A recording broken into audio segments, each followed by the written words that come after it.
Good morning class third class. आज Thursday है तो आज आपका सब्जेक्ट है एसएसटी। तो आप भी अपनी बुक प्लीज़ ओपन करिए और उसमें देखिए आज हम क्या पढ़ेंगे। हमने लेसन 1, 2, 3 हम लोग पढ़ चुके हैं, कंप्लीट कर चुके हैं। तो आज हम आगे बढ़ेंगे अवर एनवायरनमेंट। एनवायरनमेंट मीन्स पहले देख लीजिए, लेसन नंबर 4 है आज हमारा।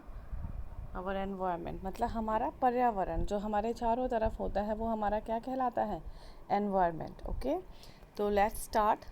देखिए, look around carefully, both living and non living things make up our environment. Look around carefully मतलब अपने चारों तरफ आप लोग देखते हैं या देखिए, दोनों लिविंग थिंग्स और नॉन लिविंग थिंग्स से मिलके हमारा क्या बना है? एनवायरनमेंट बना है। हमारा एनवायरनमेंट जो है वो लिविंग थिंग और नॉन लिविंग थिंग से मिलकर बना है। The air we breathe, the water we drink and the place we live in are part of our environment. जो हवा हम लेते हैं, एयर, सांस लेने के लिए जिस हवा को हम यूज़ करते हैं, पानी जो हम पीते हैं और जिस जगह पे हम रहते हैं, वो सब क्या है? हमारे पर्यावरण का हिस्सा है। Thus, everything around us is our environment। तो इसलिए जो भी चीज़ हमारे चारों तरफ पाई जाती है वो हमारा environment कहलाती है। When you go in your classroom, you will see non-living things such as the blackboard, chairs, desk and books and other thousands of things spread in your surrounding। जब आप अपने क्लासरूम में एंटर करते हैं या जाते हैं तो आप लोग क्या देखते हैं अपने क्लासरूम में? आपके क्लासरूम में बहुत सारी नॉन लिविंग थिंग्स होती हैं। नॉन लिविंग थिंग्स मतलब विच हैव नो लाइफ, जिसमें लाइफ नहीं है, वो नॉन लिविंग थिंग्स कहलाता है। ठीक है, तो एक क्लासरूम के अंदर क्या क्या हमें मिलता है? सबसे पहले अब एक ब्लैक बोर्ड होता है जिसमें हमारी टीचर लिखती है, चेयर्स होती हैं बैठने के लिए, डेस्क होते हैं जिसमें हम काम करते हैं, बुक्स होती हैं पढ़ने के लिए, और ऐसी ही हज़ारों चीज़ें हमारे आसपास बिखरी होती हैं या रखी हुई होती हैं। Next paragraph. Something is polluted, it means that it has been made dirty और इम्प्योर। समथिंग इज़ पॉल्यूटेड मतलब जब कोई चीज़ दूषित होती है तो इसका मतलब क्या है कि वो चीज़ कैसी है? डर्टी है, वो गंदी हो चुकी है और वो इम्प्योर है, अशुद्ध है, उसमें कुछ अशुद्धता है और वो गंदी हो गई है। There are many things we throw away as waste. हमारे घरों में ही अगर हम देखें तो इतनी बहुत सारी ऐसी डर्टी थिंग्स होती हैं या ऐसी बहुत सारी चीज़ें होती हैं जिन्हें हम फेंक देते हैं एज वेस्ट। जो बेकार होता है उसको हम फेंक देते हैं। Let us read how our environment gets polluted by air, water, land and noise etcetera. तो अब आगे हम क्या पढ़ेंगे? आगे हम पढ़ेंगे कि जो हमारा एनवायरनमेंट है, हमारा पर्यावरण है, वो किस तरह से दूषित होता है। पानी से, हवा से, लैंड से और आवाज़ से, तेज़ तेज़ के शोर से किस तरीके से वो पॉल्यूटेड होता है। तो सबसे पहला देख लीजिए, air pollution. Air gets polluted due to different human activities as smoke given out by factories। हमारी जो एयर है वो बहुत सारे तरीक़ों से हम ही लोगों के द्वारा, इंसान के द्वारा, ह्यूमन मतलब हम लोग हैं, जो आदमी इंसान हैं, उनकी बहुत सारी ऐसी कुछ एक्टिविटीज़ होती हैं जिससे क्या होती है, जो हमारे एयर है वो पोल्यूटेड हो जाती है। जैसे कि हमारे शहरों में फैक्ट्रीज़ होती हैं तो फैक्ट्रीज से जो धुआं निकलता है उससे क्या होता है? एयर पोल्यूटेड हो जाती है। फायर क्रैकर्स एंड व्हीकल्स, इतनी सारी गाड़ियाँ चलती हैं, बसें चलती हैं, ट्रक चलते हैं, 2 व्हीलर, 4 व्हीलर, और पटाखे जलाते हैं हम, तो क्या होता है? इससे हमारी जो एयर है वो दूषित हो जाती है। Air pollution causes breathing problems. अगर हमारी जो हवा है वो दूषित होगी, वो प्योर नहीं होगी, तो क्या हो जाएगा? हमें सांस लेने की प्रॉब्लम्स हो जाएंगी, जैसे कि asthma. Polluted air is bad for plants and animals. जो एयर पोल्यूटेड होती है वो बेकार होती है, बैड होती है, अच्छी नहीं होती है। किसके लिए? पौधों के लिए और जानवरों के लिए भी। ठीक है, ये देखिए आप, फैक्ट्री से निकलने वाला धुआं, गाड़ियों का धुआं, इस तरीके से काला धुआं निकल रहा है, इससे ये धुआं निकल रहा है, तो ये क्या है? ये सब एयर को पोल्यूटेड करते हैं। देखिए वाटर पोल्यूशन पे आइए। वाटर पोल्यूशन मतलब पानी का दूषित हो जाना। ठीक है, water pollution is a serious problem today. पानी का दूषित होना एक हमारे देश की एक बहुत ही क्या है? गंभीर समस्या है। Water pollution causes many diseases. अगर पानी गंदा है, जिस पानी को हम पी रहे हैं अगर वो पॉल्यूटेड है, तो पानी से भी क्या होता है, बहुत सारी बीमारियाँ फैलती हैं। Some activities that causes water pollution are as follow. Water को पोल्यूशन वाटर का जो पोल्यूशन होता है वो किस किस तरीके से फैलता है वो देखिए। People and animals bath, wash clothes and utensils in water bodies. कहीं पे एक नदी का धारा बह रहा है, नदी है, पानी बह रहा है, तो क्या करते हैं लोग, उसमें नहाते हैं, जानवर उसमें नहाते हैं, लोग कपड़े धोते हैं उसमें, अपने बर्तनों को उसमें साफ़ करते हैं, तो क्या हो जाता है, वो पानी दूषित हो जाता है, गंदा हो जाता है। Dumping waste from house and factories into water bodies. कई फैक्ट्रीज़ क्या करते हैं, कई फैक्ट्रीज़ के जो लोग होते हैं वो क्या करते हैं, फैक्ट्रीज से निकलने वाली गंदगी हो गई, घरों का जो गंदा होता है कूड़ा करकट, उसको कहाँ डाल देते हैं, नदियों में बहा देते हैं, तो इससे भी क्या होता है, पानी दूषित होता है। आगे बढ़िए, पेज नंबर 19। ये देखिए, अब है हमारा लैंड पोल्यूशन। ये देखिए वाटर पोल्यूशन किस तरीके से हो रहा है, ये कपड़े धो रहे हैं यहाँ पे बैठ के सब लोग। ये देखो, ये इतना बड़ा नाला बना है, उससे गंदगी निकल रही है। ये देखिए अब, ठीक है। अब आते हैं हम land pollution. Land gets polluted due to various human actions. हर चीज़ को दूषित करने का जिम्मेदार या तो ह्यूमन बीइंग है या फिर एनिमल्स हैं। हम ही लोगों के द्वारा क्या होता है, land pollution, air pollution, water pollution, हम ही इसके ज़िम्मेदार हैं। लैंड पोल्यूशन भी हमारी कुछ एक्टिविटीज़ होती हैं जिससे क्या होता है, लैंड पोल्यूशन भी होता है। तो उनमें से देख लीजिए मेन क्या है। थ्रोइंग गार्बेज, अपने घरों का गंदा कूड़ा। हाउस होल्ड वेस्ट, अपने घरों से निकलने वाली गंदगी।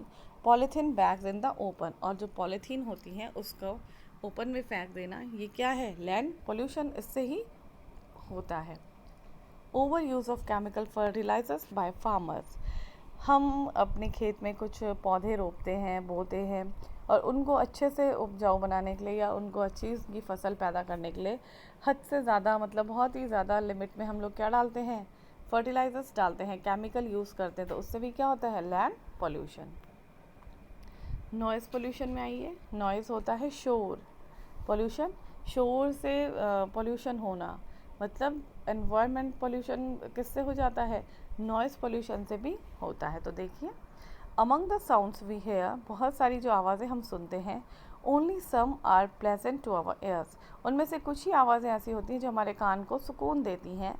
Sound which is not pleasant to our ear is called noise. जो आवाज़ हमारे कानों को अच्छी नहीं लगती है वो क्या कहलाती है, नॉइज़ कहलाती है, शोर कहलाती है। When there is too much noise, जब हमारे आसपास कुछ ज़्यादा ही नॉइज़ होने लग जाती है, शोर होने लग जाता है, it is called noise pollution.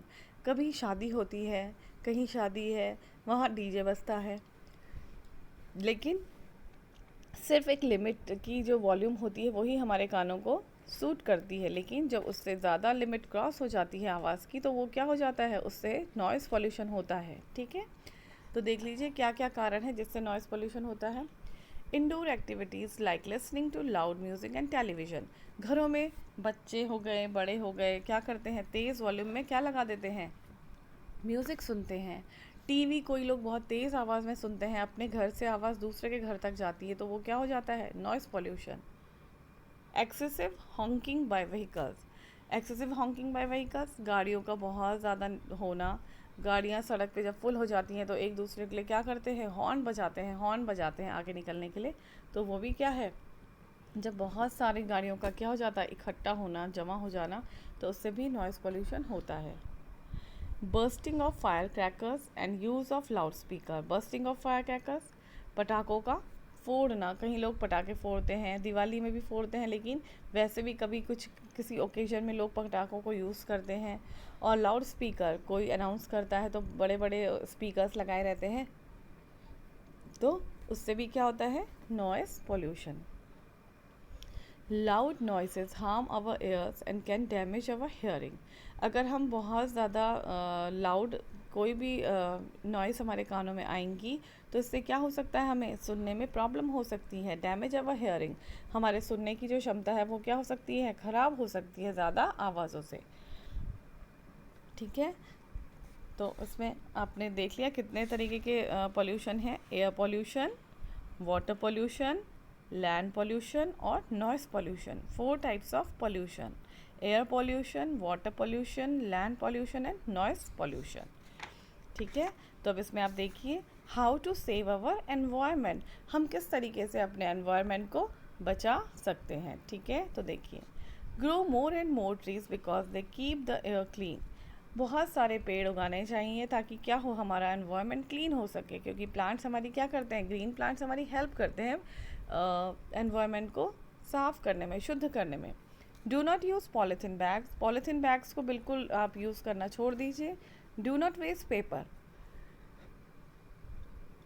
कई बच्चों की आदत क्या होती है, पेपर लेते हैं, पेपर से वेस्टेज करते हैं पेपर का. तो do not waste paper, paper को वेस्ट मत करिए. सेव वाटर, पानी बचाइए. डोंट बस फायर क्रैकर्स, जितना हो सके फायर क्रैकर्स मतलब पटाखों का यूज़ बहुत कम करिए. Use cycle for short distances in spite of vehicles. जैसा कि अब देखा जाता है कि सभी के घरों में 4 व्हीलर है, 2 व्हीलर है, सबके पास अपने अपने 2 व्हीलर्स होते हैं, सबके पास अपनी 4 व्हीलर्स होते हैं मोस्टली. तो उससे क्या है, जितने ज़्यादा हम लोग व्हीकल्स यूज़ करेंगे उतना ही ज़्यादा पोल्यूशन बढ़ेगा. तो इसीलिए ज़्यादा से ज़्यादा हमें क्या करना चाहिए, साइकिल यूज़ करनी चाहिए, बाईसाइकिल यूज़ करनी चाहिए. आसपास जाना है तो साइकिल का इस्तेमाल करना चाहिए. ठीक है. Waste material should be thrown in covered bins, और जो वेस्ट मटेरियल होता है उसे ऐसे ओपनली नहीं थ्रो करना चाहिए, बल्कि उसको थ्रो करने के लिए हमें डस्टबिन्स का यूज़ करना चाहिए. तो आपने देखा होगा कि कई लोग क्या करते हैं, अपने बर्थडे पे एक पेड़ लगाते हैं. तो अगर हम सभी लोग इस तरीके का करने लग जाएं, अपने बर्थडे को हम लोग सेलिब्रेट करते हैं, वो अच्छी बात है. लेकिन अगर हम अपने बर्थडे में हर एक बर्थडे में हम लोग साल में एक पेड़ लगाए, तो आप सोचिए जब वो पेड़ बड़े होंगे तो हमें क्या देंगे, हमें छाँव देंगे, हमारे लिए अच्छी एयर करेंगे, क्लीन करेंगे, सांस लेने के लिए हमको अच्छी एयर मिलेगी. तो इसीलिए आप लोग भी इस तरीके से कुछ किया कीजिए जिससे कि अच्छे से हम लोग पेड़ उगा सकें. इसमें देख लीजिए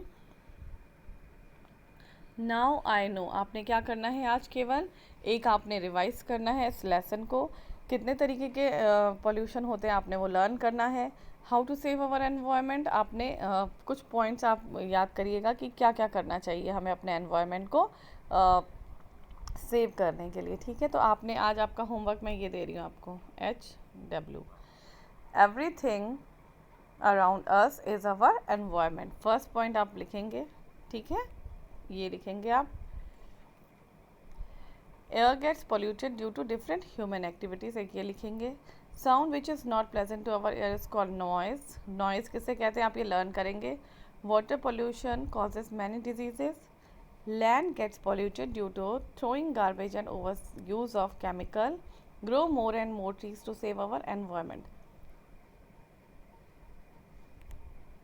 तो आपको ये जो पॉइंट है 1 2 3 4 5 6 आपने ये होमवर्क में करने हैं. ठीक है, इसके बाद हम लोग नेक्स्ट वीडियो में आगे बढ़ेंगे.